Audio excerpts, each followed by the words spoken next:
Hello and welcome to the PaperThin Place.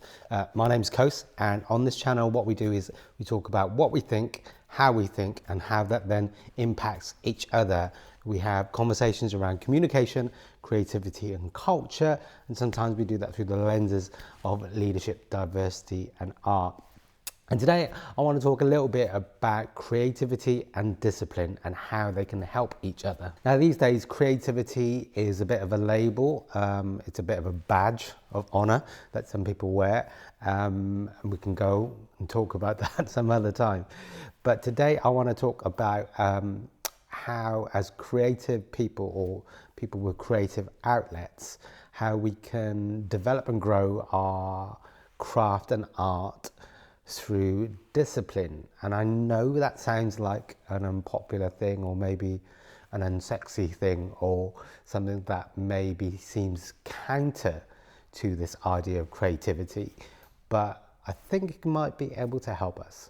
So if you're a creative person, then you've probably got a base level or a skill, foundation of ability that enables you to do the thing that you're doing. And that foundation, though great, probably only gets you so far, because there are natural limitations and natural levels of development and growth. Often when we think about being creative, we can approach it from this perspective or this idea that it's about natural skill and this kind of God-given talent or whatever. And though that's good, I don't think that's the end of the story.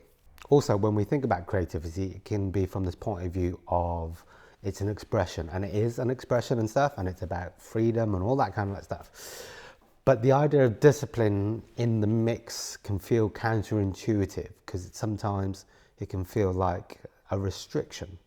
But I want to take a few moments now and think about this idea of discipline, and how can discipline help you in your creativity, whatever that creativity is. So let's take the analogy of a dancer. A dancer might have natural talent and natural flexibility and ability around dance and movement. They'll basically spend a lot of time in practice and rehearsals outside of like a stage, and develop their muscles and tone their kind of body in such a way that allows them to use their physicality as a tool for expression.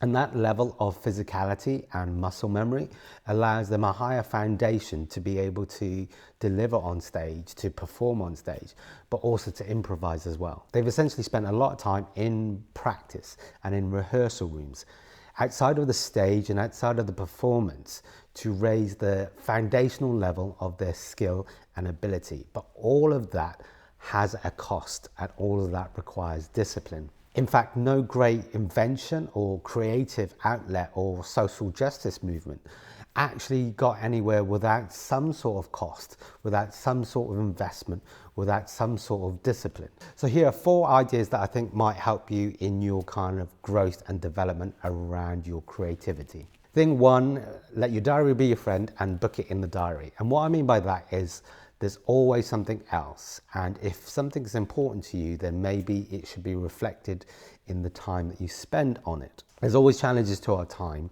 but if your diary doesn't reflect where your values are, then probably you're not going to advance and grow in the things that you want to. You know, it might take a little bit of experimenting and trying things out. It might be that rather than a week, you look at a rhythm of 2 weeks or a month. Booking it in the diary means that you're willing to take on board this idea of cost and sacrifice, that you're willing to be disciplined in trying to grow and develop what you're trying to do. And like I said, you might not get that right straight away. It might take a little bit of experimenting, or it might take looking at rhythms within inside rhythms.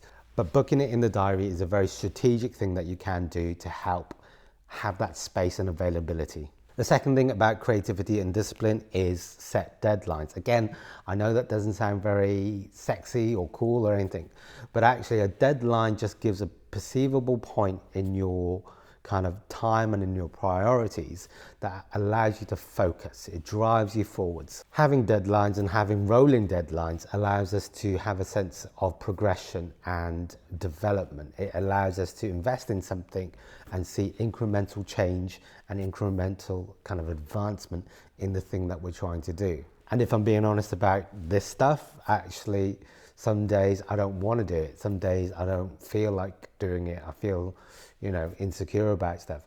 But deadlines just create a regular moment in your kind of routines and your rhythms that create sharpened focus and sharpened attention. Thing 3 is remember that creativity is all about learning. Actually, learning is developing and honing your skills and abilities and your craft. And discipline isn't a bad thing. Discipline is also where we get the word disciple. It's all about being a student and being somebody who continually learns about what they're trying to do. And as people who have creativity within them, actually we should always be learning. We should always be discovering new things, being open to kind of new ideas, new conversations, and sharing what we have and what we've learned. Creativity and learning go hand in hand. They're very natural things to pair together because they are kind of like the same thing.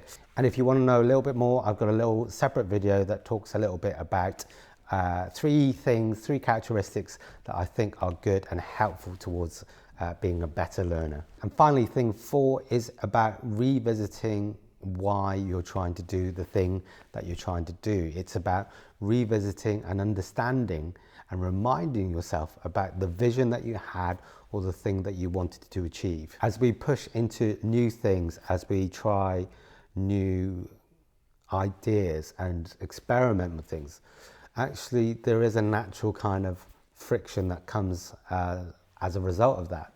And it's also natural within that to feel a little bit disheartened, a little bit tired, a little bit discouraged sometimes. So revisiting the vision or the values of what you're trying to do keeps that fresh in your mind, keeps it logged in your brain. And it's also worth saying that sometimes you can lose your way a little bit. You can wander or drift off the path of what you were trying to do or what you were trying to achieve. So having time to revisit those visions, those values, those ideas, your aspirations, having time to do that is really important, particularly if you're trying to do something that's kind of amorphous, something that doesn't always have clear edges or clear boundaries. And if we're doing creative things, often that's the case. So again, revisiting why you're doing something is vital to that longer term thing that you're trying to do. So there you go, that's some random stuff, but hopefully there's a little bit of something in there that's a bit helpful. But it is this idea that creativity and discipline aren't things that are antagonistic or against each other. They're things that really go hand in hand, because essentially, like I said just then, that creativity and discipline are really about learning. And if that's true, then creativity and discipline are very natural things. They're things that are there and exist to help us grow as human beings. And I think we could all do with a little bit of that. Thanks very much for watching. If you like it, drop a little comment. If you didn't, drop a little comment anyway. And if you really like it, subscribe to see more of this stuff. Okay, until next time, thanks very much for watching. Be kind and be nice. Take care. Bye. But I think, yeah. So here are 4 break that time that allow me